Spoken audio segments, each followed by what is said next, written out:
We continue our live coverage on ABC's Wide World of Sports this afternoon as the determination as to who will represent the United States in the sport of women's gymnastics will be made today here at the Salt Palace in Salt Lake City.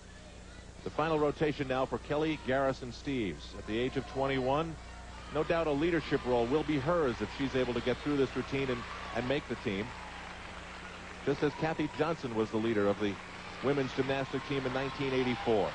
So rare, really, Kathy, not to see a gymnast from a club like the Parkettes or Don Peters Scats or Caroli's. She is obviously from the University of Oklahoma and has survived through the collegiate performances as well. Well, the reason I think she's had the longevity is she's been able to put her career in gymnastics and her personal life in perspective. Kelly, since 14, has taken an active part in the decision-making process. Triple twist there, step out. That's going to cost her a couple cents, but a very difficult move. But she has been involved in the decision-making process concerning her training, and her coaches says it's really helped her confidence and allowed her to foster creativity in the sport and just maintain her interest. She has a fairly large margin of error. A very strong second-place standing right now for Kelly Garrison Steeves.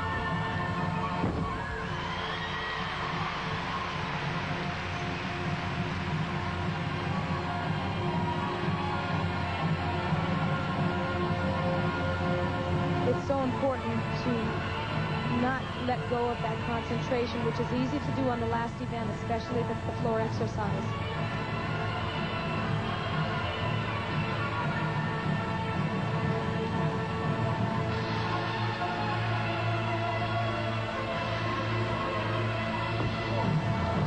That's twice now. 2 times. And 2 major breaks. Comes down to the last event. He only needs an 8.7 to hold second place.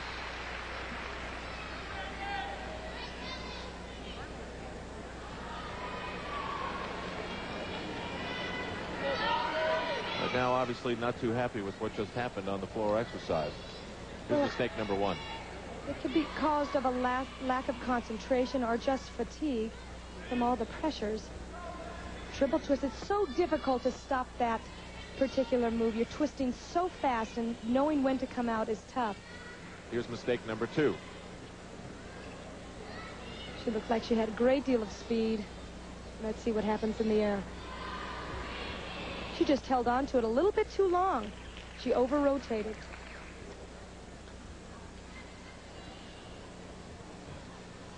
And now you're just not quite sure what's going to pop up. 1984 at the U.S. Olympic trials, guess what? She fell twice. It didn't make the team. Now, Brandy Johnson was one of the leaders after the 3rd rotation, and she's getting ready to go. Now, that's Bill Strauss, who is from the Parkettes, not even Brandy's coach. But this gymnastic community is filled with friendships, special friendships that have developed with traveling all over the world over the years and spending as much time as they do on the road in hotels and in arenas. I do believe the coaches will get together when it comes down to training time and getting prepared for Seoul. Here's another Karolyi gymnast, Brandy Johnson. She's had a little bit of a rough day, Kathy, but she still is right there in 4th place after the 3rd. And she needs a 9.30 to just hold her position. Once again, this is a precarious event, but I think that Brandy can hold on to it. Talking to Marta Karolyi, her coach, as well as Bella, she feels that Brandy is very confident on this apparatus. Kelly Garrison Steeves got a 9.463. She is safe and can pack her bags. Critical move coming up here. Front flip, and boy, she nails that. Get your visa, Kelly.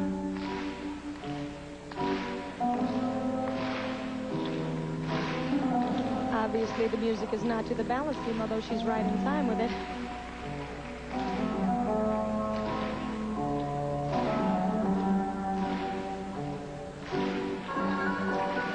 Johnson has that special explosive something that could make her something extra special. And we're waiting for her score on the balance beam. Meanwhile, sitting next to Shelley Stack, who is on the U.S. Olympic team unofficially, of course, is Chrissy Phillips. And we know that Christy will not be going. Here now is Phoebe Mills. The score for Brandy Johnson was a 9.75. She will remain in 4th. And she will be going with Shelley Stack and with Melissa Marlowe and with Kelly Garrison-Steeves and with Hope Spivey. And there's no doubt that Phoebe Mills. If Phoebe can perform like she has performed in these trials so far at the Olympics, you can most definitely see the possibility of a medal.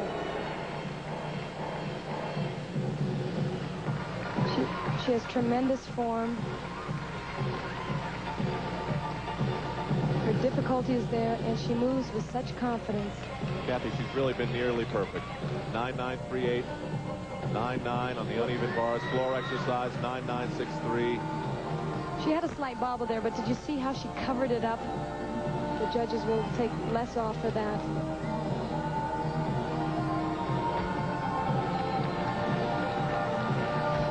Switch leg gainer layouts. Very difficult to do.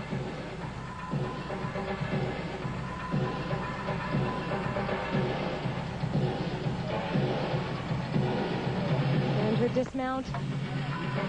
Double tuck. Great competition for Phoebe. There's the mother of Phoebe Mills. Yet another one of the fine athletes to come out of the family for this team. Now, but on individual events, it's a totally different story. On any given day, someone like Phoebe certainly has the talent to go up against the other top gymnasts in the world. There's Mary Lou Retton.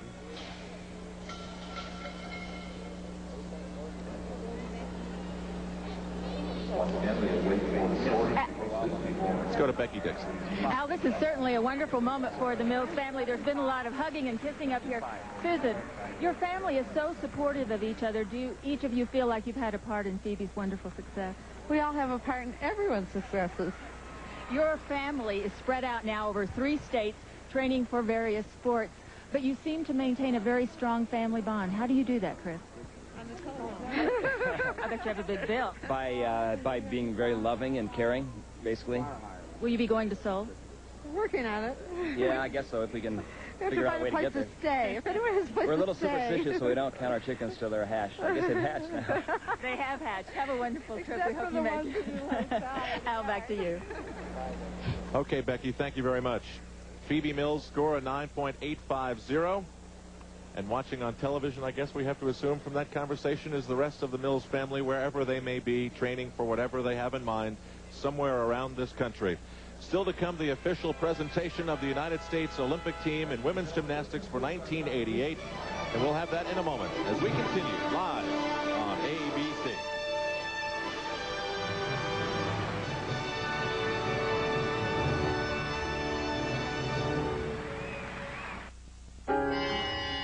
Be the greatest day of her life will be far from that for Christy Phillips. She was just not able to be good enough today to become a member of the U.S. Olympic team. Battling so hard to lose the weight that came with the changing of her body as she just happened to grow older and become a woman. Christy just needed a little bit more time, and unfortunately the Olympic schedule just wasn't able to do that for her. Then the standings are these unofficially. The top 6, remember, will go. The 7th member of this team will be an alternate. The 8th member will be another alternate remaining back in the United States. The average age of this team, 16.5 years of age, a year younger than it was in 1984. Now the coaches who have been able to place their team members on the team include Phoebe Mills for Karolyi, Kelly Garrison-Steeves, Buick and Henley and the University of Oklahoma, then Bill and Donna Strauss from the Parkettes in Allentown for Hope Spivey, then Karolyi again on the double duo of Brandy Johnson and Shelley Stack, Mark Lee from Rocky Mountain Gymnastics for Melissa Marlowe, and Rhonda Fain for Bella Karolyi again in 7th. The biggest difference from this team to the 1984 team is that 84 team had 3 members of the 1980 team on it. This team has no members from the 1984 squad. Mills, Spivey, Johnson, and Stack did not compete in Rotterdam at the 87 World Championships. And, of course, Do Yamashiro remembers the 6th place finish of the United States at those World Championships. But her sprained ankle, received 9 days ago, was just not strong enough to even allow her to have the chance to compete. Her dream was dashed without even a chance, as was her friend and teammate Sabrina Marr, who was unable to go beyond the compulsories. Now, underneath the area there where you saw Christy Phillips, who just walked away from it all, there are some very nervous happy women, not the least of which is Donna Deverona.